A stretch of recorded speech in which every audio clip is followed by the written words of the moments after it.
Space x, ये नाम शायद आपने सुना भी हो सकता है और नहीं भी, लेकिन एलन मस्क, ये नाम आपने पक्का सुना होगा। टेस्ला से लेकर बोरिंग तक ये कुछ ऐसी कंपनियां चला रहे हैं जो ऐसे नामुमकिन कामों को मुमकिन करने में लगी है जो इनके अलावा पूरी दुनिया को पागलपन से कम नहीं लगता। और ये बात ये भी मानते हैं, इसीलिए खुद को सुपर ह्यूमन और एलियन भी कहते हैं। अभी कुछ दिन पहले मस्क ने अपना 20 साल पुराना सपना पूरा किया है। इनकी कंपनी स्पेस एक्स ने फ्लोरिडा के कैनेडी स्पेस सेंटर से 4 लोगों को अंतरिक्ष में भेजा।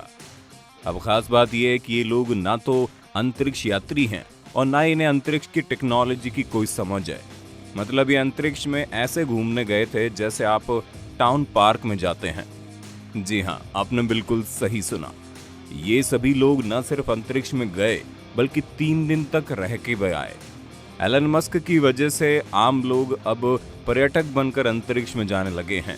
मस्क और स्पेस एक्स ने वाकई में पूरी दुनिया की सोच को बदल कर रख दिया है। लेकिन जितना दिलचस्प इन 4 लोगों का सफर रहा होगा, उससे भी ज्यादा दिलचस्प है स्पेस एक्स के शुरू होने की कहानी। चलिए आज आपको बताते हैं कैसे मस्क ने अंतरिक्ष का सपना देखा और कैसे उसे पूरा किया। बचपन का सपना।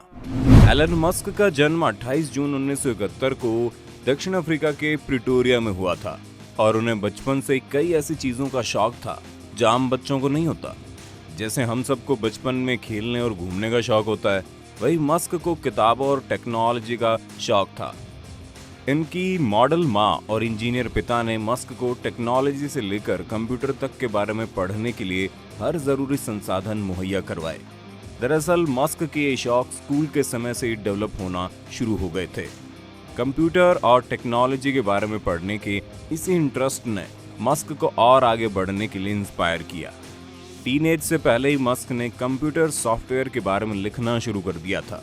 बचपन में किस्से कहानी और किताबों में अंतरिक्ष में जाने का सपना तो हम सब देखते हैं और मस्क ने भी देखा था, लेकिन उन्होंने अपना यह सपना पूरा भी कर लिया। यूनिवर्सिटी से बिना डिग्री के निकल लिए। स्कूल तो हो गया और फिर आया नंबर यूनिवर्सिटी का। नॉर्थ अमेरिका में जब वो अपनी माँ और नाना नानी के साथ रह रहे थे तो मस्क के लिए कई तरह की परेशानी आई। मस्क ने पेंसिल्वेनिया यूनिवर्सिटी से फिजिक्स और इकोनॉमिक्स में डिग्री हासिल की। इसके बाद वो स्टैनफोर्ड यूनिवर्सिटी गए, मगर वहां पर डिग्री लेने से पहले ही उन्होंने यूनिवर्सिटी को छोड़ दिया। इसी दौरान उनके दिमाग में कई तरह के बिजनेस आइडियाज आने लगे थे। मस्क के भाई किम्बल मस्क ने साल 2014 में 60 मिनट्स शो को दिए इंटरव्यू में कहा था कि एलन वो इंसान है जिनकी महत्वाकांक्षाएं असीमित है। वो आम लोगों की तरह महत्वाकांक्षाएं नहीं रखते हैं, बल्कि बाकी लोगों से कहीं आगे जाकर सोचते हैं और फिर अपनी सोच और सपने को सच करने के लिए कोशिशें करना शुरू कर देते हैं। बिजनेस की शुरुआत। यूनिवर्सिटी से निकलने के बाद अब टाइम आ गया था आइडियाज को रियल लाइफ में अप्लाई करने का। मतलब अब बिजनेस आइडिया को एक बिजनेस में बदलना था। मस्क का पहला बिजनेस Zip2 था। ये एक ऑनलाइन डायरेक्टरी थी जिसे उन्होंने साल 1995 में शुरू किया था। इसमें कई जगहों के नक्शे तक शामिल थे। कंपनी ने न्यूयॉर्क टाइम्स के लिए एक ऑनलाइन सिटी गाइड्स डेवलप की और ये साल 1999 में आई थी। इसी साल मस्क ने Zip2 को कॉम्पैक्ट कंप्यूटर के हाथों $300 मिलियन में बेच दिया था। 1999 में मस्क ने X.com की शुरुआत की, जो दुनिया की पहली ऑनलाइन फाइनेंशियल सर्विसेज कंपनी थी। आज इसे हम पेपैल के नाम से जानते हैं। हालांकि मस्क ने X.com को साल 2002 में eBay के हाथों $1.5 बिलियन में बेच दिया था। पुरानी मिसाइलों से बनाना था रॉकेट। मस्क के पास अब $1.5 बिलियन थे और ये वो $1.5 बिलियन थे जिसने मस्क का अंतरिक्ष का सपना पूरा किया। मस्क ने अपने पुराने सपने को स्पेस एक्सप्लोरेशन टेक्नोलॉजी या स्पेस एक्स प्रोजेक्ट के जरिए पूरा किया। मस्क ने इस रकम को स्पेस एक्स में इन्वेस्ट किया। वो अपने सपने को पूरा करके पहले वो पेलोड्स और फिर इंसानों को मंगल की सैर कराना चाहते थे। मस्क ने रूस की बैलिस्टिक मिसाइलों को नया रूप देकर रॉकेट बनाने की कोशिश की, मगर वो काफी महंगी थी और रूस के अधिकारियों के साथ काम करना बहुत मुश्किल। मस्क जानते थे कि वो एक ऐसी इंडस्ट्री में जाना चाहते हैं जहां पर बहुत खतरा है और शुरुआत में उन्होंने अपने दोस्तों से कुछ भी निवेश करने के लिए मना कर दिया था। वो नहीं चाहते थे कि उनकी वजह से उनके दोस्तों को आर्थिक नुकसान हो। वो सिर्फ अपने पैसों पर ही दांव खेलना चाहते थे। फेल हो गया स्पेसएक्स का रॉकेट। मस्क ये तय कर चुके थे कि उन्हें अंतरिक्ष में जाने के खर्च को कम करना है। इस सोच के साथ उन्होंने फाल्कन 1 को बनाया और 2006 में मस्क ने इसे लॉन्च किया, लेकिन वो लॉन्च होने के महज 33 सेकंड में ही फट गया। और फिर मस्क ने 2007 में दोबारा अपना रॉकेट लॉन्च किया। इस बार वो उड़ा तो जरूर, लेकिन ऑर्बिट में पहुंचने से पहले ही उसका इंजन बंद हो गया और इस बार भी मस्क फेल हो गए। लेकिन मस्क हार मानने वालों में से नहीं थे। लेकिन हर एक रॉकेट को बनाने और स्पेस में भेजने के लिए पैसे लगते हैं और वो धीरे धीरे खत्म हो रहे थे।